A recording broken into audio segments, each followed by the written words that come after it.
This video is brought to you by Skillshare. A bit more about them later. Kelly and I got married in Ireland last summer, and I thought a cool, unique gift from my groomsmen would be Hurleys personalized with their names. You see Hurleys everywhere in Ireland. Everyone is nuts about hurling over there. The sticks have a really cool shape to them, and you feel like you're ready to go to the battlefield when you're walking around with one. Hurleys are made from ash, and I picked up a big slab from some guy named Craig on the internet. Apparently he has a list of things he's selling. But anyway, I used a template of a hurley to make the most of the slab, fitting all four on one end. I did a deep dive into Aspire's 3D modeling capabilities on this project. I found a nice side shot of a hurley and started loosely tracing around the perimeter, and then converted them to Bezier curves to fine-tune and closely match the shape. I drew a few different cross-sections, a round one for the handle, a slimmer one for the middle, and a square end for the bottom of the stick. So how the cross-sections work is the 3D model matches that shape at that point, and then smoothly blends into the next cross-section shape at the next point. The 3D modeling needs two rails for the cross-sections to follow along, so I split the hurley into a top half and a bottom half. I switched over to the modeling tab, selected the two halves and the middle cross-section to start. Looking a little rough, but it's a starting point. I kept manipulating the cross-sections, aligning them like it should be, and adding in others. I added my square end to the bottom, and it was starting to get a little closer. I kept making small changes and checking how it looked, and I eventually got a shape I was really happy with. It was smooth and gradual, and as far as I could tell, closely matched an actual hurley. I found a cool Celtic font and flared the shape of the name a bit to match the shape of the stick. The last thing I wanted to add was a Celtic knot, which I drew using some arcs. It was really cool extruding the text and seeing how it overlaid the shape underneath it, matching the curve of the hurley. It's exactly what I wanted. I wanted the name to be subtle and not bulge out too much.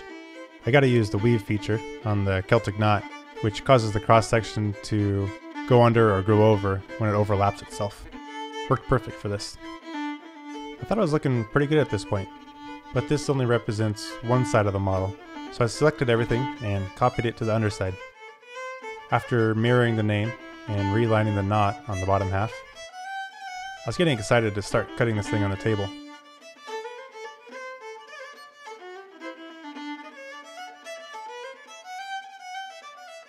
The top side and the bottom side. I imported the picture I took of the slab of ash and fit the hurley and 3 more copies onto it. The last thing to do was add some tabs to hold the hurleys in place while they're being cut, and also offset the shape of the hurley outward just a little bit to use as the model boundaries.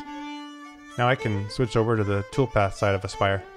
The first toolpath is a 3D roughing path, which typically uses a 1/4 inch end mill to remove as much of the material around the model as you can, while still leaving a small tolerance. A preview shows how it'll cut. Then you switch over to a small 1/8 inch ball nose bit and run a 3D finishing toolpath, which takes it down to the finished look of the model. After making the same toolpaths for the underside, I ran another preview for both sides to see how the 4 hurleys should look within the slab of ash after milling both sides.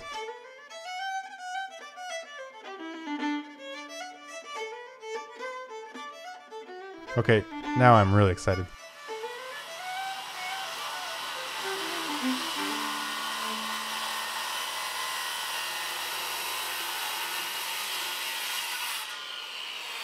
I knew it'd be critical to use the same origin points as were established in Aspire, because I had very little extra room around the outside of the hurleys. I carefully measured and marked all 4 corners of the workpiece in Aspire onto the slab. And it was CNC time. I referenced the X and Y axis, which finds the bottom left corner of the table,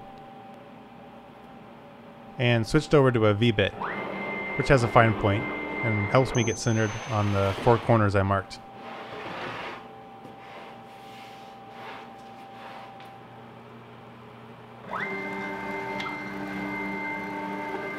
I adjusted the ash until my marks lined up perfectly with the x-axis on the table. After I got it clamped down, I switched over to the 1/4 inch end mill, auto-zeroed the bit off the machine bed, and ran the first 3D roughing pass. Here goes nothing. The first thing the program did was drill 1/2 inch holes, which I'll use for locating dowels when I switch to milling the underside. And then it started hogging out the rough shape of the Hurleys.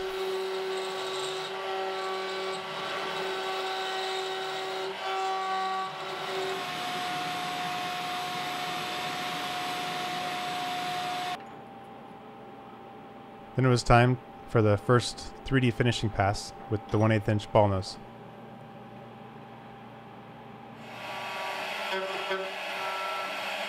This toolpath travels back and forth along the x-axis from bottom to top.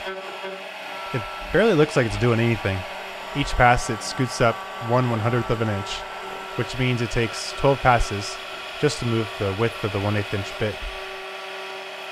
But this really small increment of step over is how flat and smooth surfaces are made with the round cutting bit, which is really cool to me.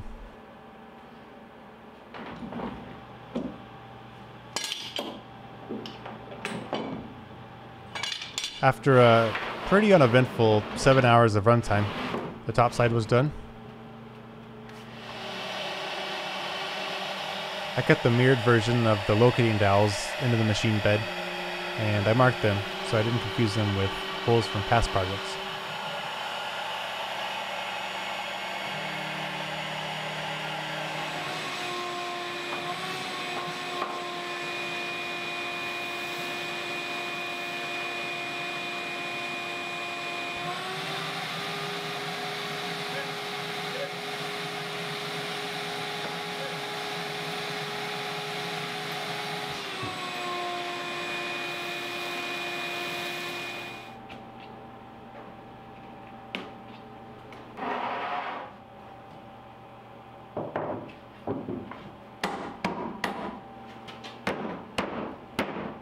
In Aspire, you have the option, when you're doing double-sided machining, to zero off the same side, which means for the top side, you zero off the machine bed, and for the bottom side, you zero off the workpiece.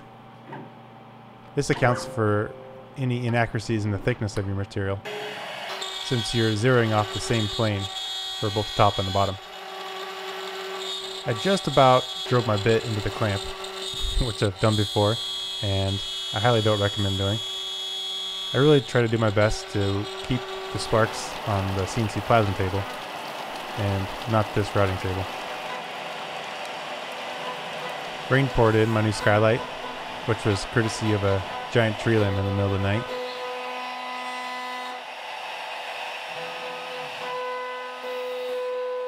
It was right about now that I realized I was a little ambitious with hoping to fit all 4 Hurleys onto this one piece of wood.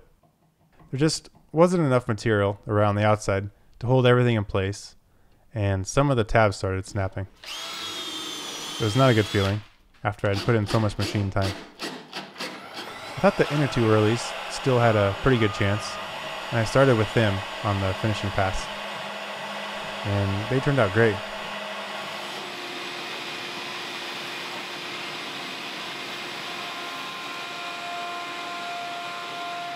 As a last ditch effort, I used some shims to hopefully support the other 2 and gave it a shot.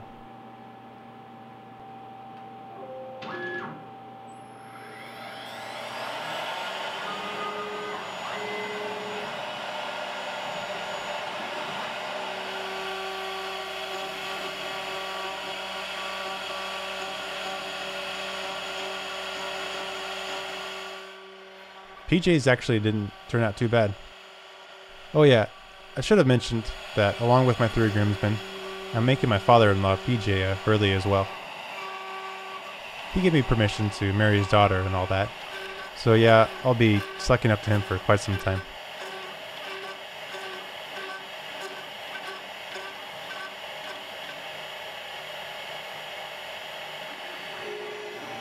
Alright Chris, this one's for you, buddy. The last Hurley to run the 3D finishing pass on was Conscious, which was hanging on by a thread. And I really didn't know if it was going to work.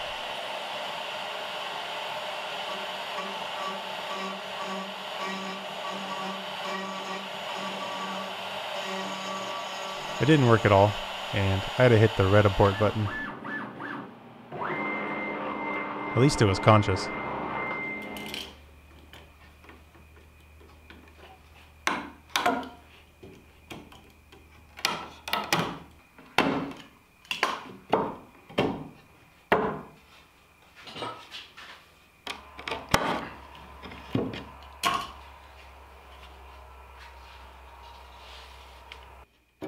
Three Hurleys turned out great. And then there's the conscious stick. Yeah, I'll be starting over on his. But first, a quick word about the sponsor of this video, Skillshare. As creators, I think the resources we now have available to us to further our skills and abilities outside of a formal educational environment is just incredible. And at the top of that list is easily Skillshare. Skillshare is an online learning community with thousands of classes on dozens of creative and entrepreneurial skills. Skillshare is also incredibly affordable, especially when compared to pricey in-person classes and workshops. An annual subscription is less than $10 a month. Because Skillshare is sponsoring this video, you can sign up with the link in the description and get a free 2-month trial, so you can check out all the amazing courses Skillshare has to offer for yourself. A couple of the courses Skillshare offers that I am particularly excited about are on Fusion 360, which I can't wait to dive into this winter when things slow down on the farm. And I'm also watching any photography courses I can get my eyeballs on these days. I love that stuff. So check them out. Click the link in the description and start fueling your curiosity, creativity, or even career today. Thanks, Skillshare. I visited Craig again from the internet and bought another piece of ash. This time I wanted to try surfacing both sides first, just to make sure it sat down perfectly flat on the CNC table. I also gave the Hurleys a lot more room around them and threw in more tabs to make sure it was held securely. I thought I might as well make another one for PJ.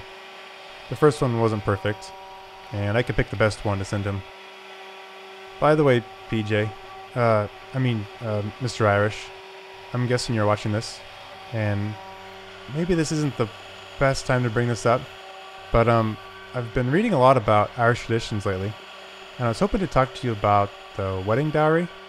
It's just that I think you have such a great culture, and I want to honor and respect as many of your people's long-standing traditions as possible. But we can talk about that later.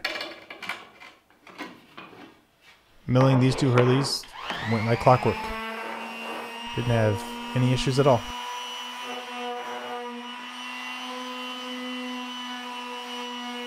I had some sanding to do, and then I put on an oil finish.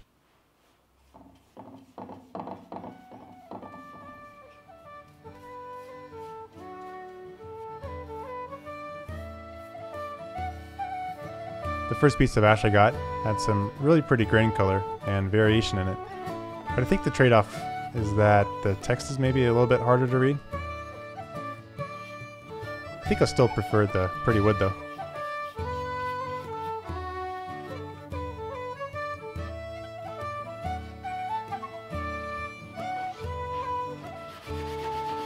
The next day I buffed them all down with a rag, and I grabbed the box that came in with my order from the U.S. Hurling Supply Company. Yep, that's a company. Talk about niche. Came complete with a nice handwritten note, which I appreciated. I'm not quite sure how I've made it this far into my life, having not wrapped a Hurley with grip tape, but after a couple tries I got the hang of it. You really have to mind your overlap, and it'll sit nice and flat if you do.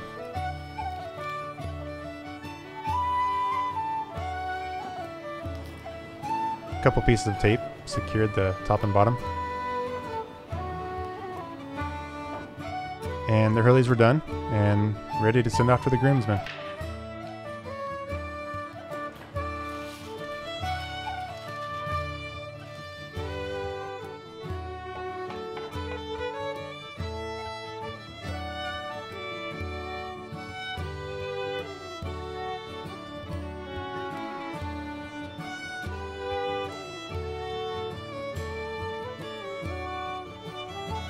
Alright, now I gotta get a little sentimental. I have countless memories with these three guys, and I felt like all those memories culminated in a single moment with them standing next to me in support in a small church in Ireland as I married the love of my life. There's something I didn't realize when we were planning the wedding. Having them there was even that much more important when we decided to get married so far away from my home. I think it was something about them representing my past and where I came from as I moved into my future. I don't get to see these guys as much as I used to. We're all a bit spread out and life is busy, but I know I have a lifetime friendship with each of them, and every time we do get together, we pick up right where we left off. So thanks Pat, thanks Alex, and thanks Chris. It meant the world to me having you guys there.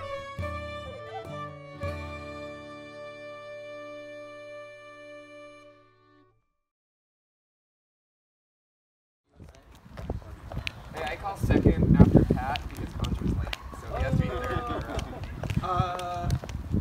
Do you know how to party in the USA like I do? I don't know. Yes. Yeah. Yes. Chambers yes, does. Is that Miley Cyrus? Yeah. We're in